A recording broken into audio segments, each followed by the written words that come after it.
Social skills are vital in enabling an individual to have and maintain positive interactions with others.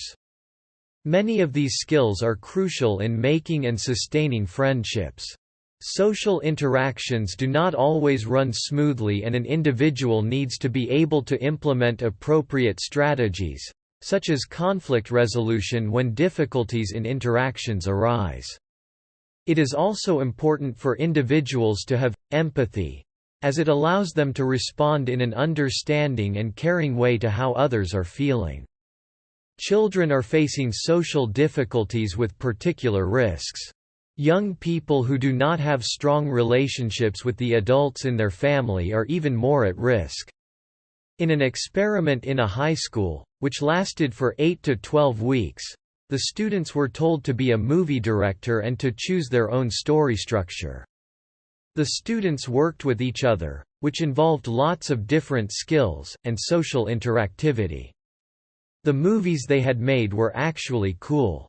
Then, the researchers tested the intervention effect, finding this can improve their self-regulation, and they found this can improve their self-regulation and critical thinking skills.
There are two main categories of memory. Implicit memory, which is also called procedural memory, cannot be consciously recalled.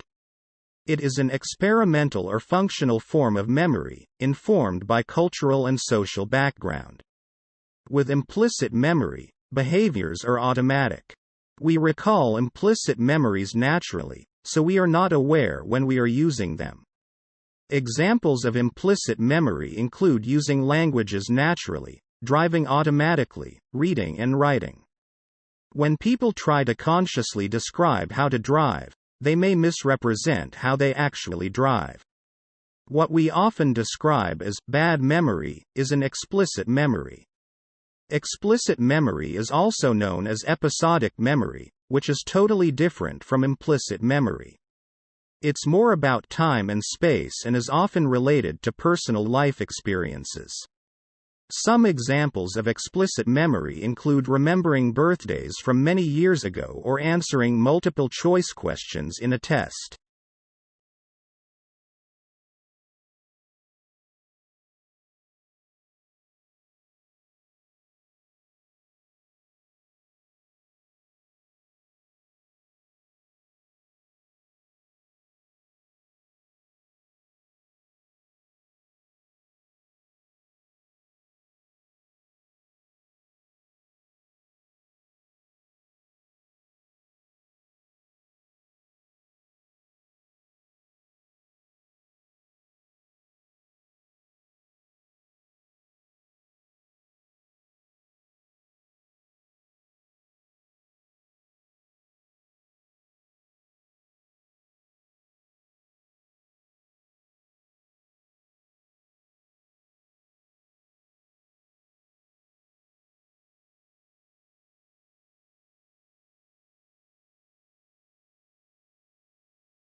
This is a new memory learning memory.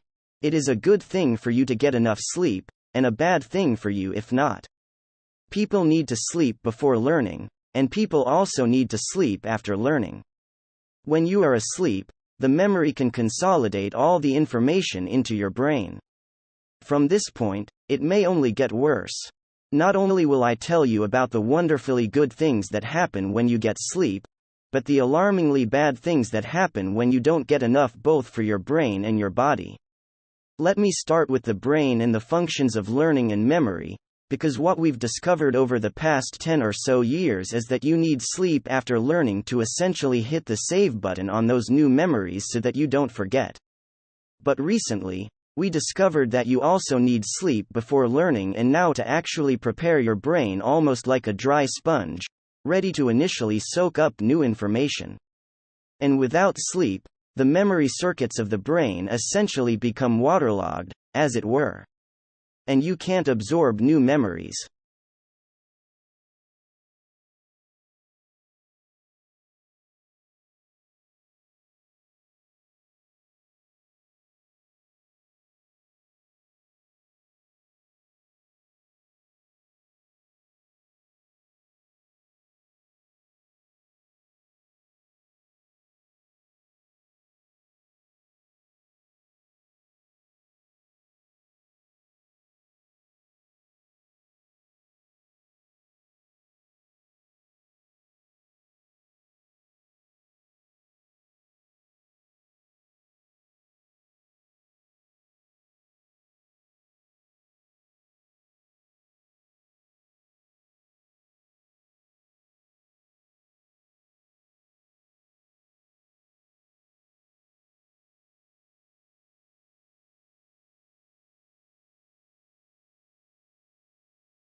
I suppose you wouldn't expect perhaps to find a mathematician in a museum of historical objects, but actually the objects that I've been drawn to in this museum have quite a lot of mathematical significance.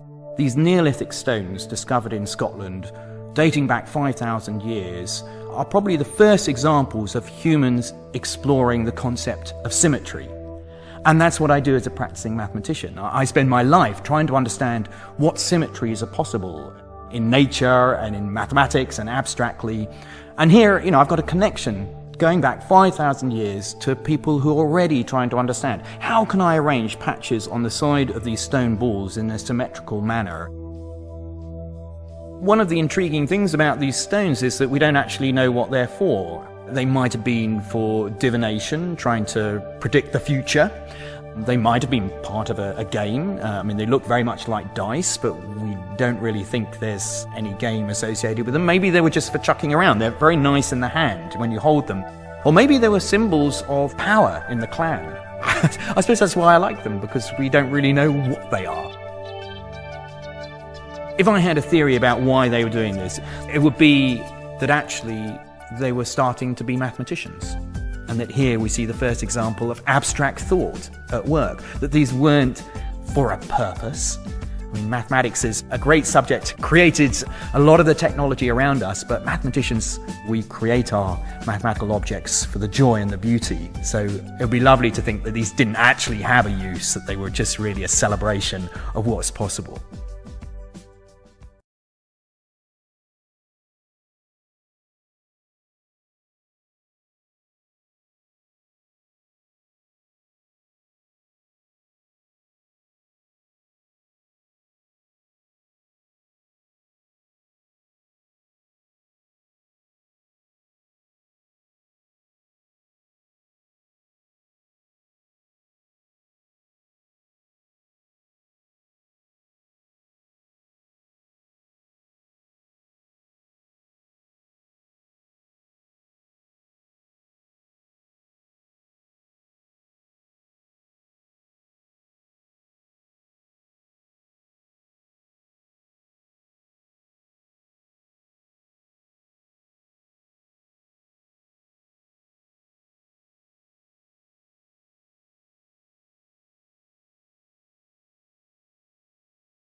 Because of the economic model, the newspaper industry has been shrinking drastically from the last 50 years of the 20th century in some states of America.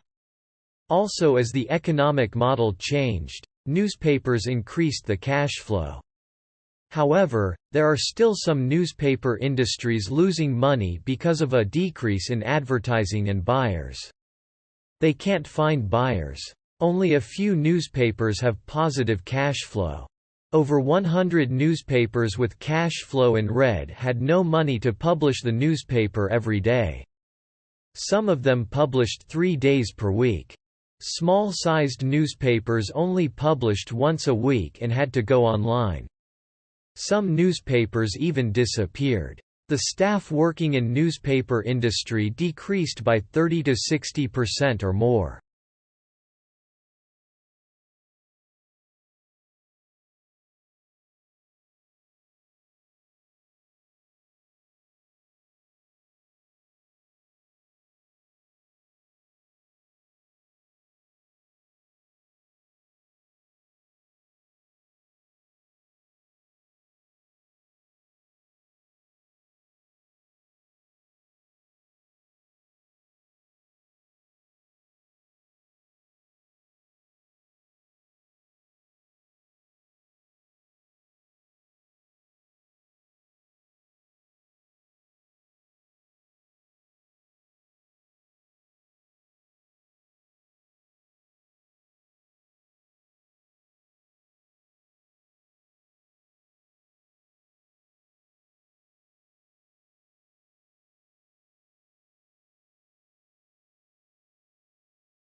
Thank you for watching this video. Will help you a lot, and subscribe our channel Vital PTE Academy to see more education related videos of PTE Academy.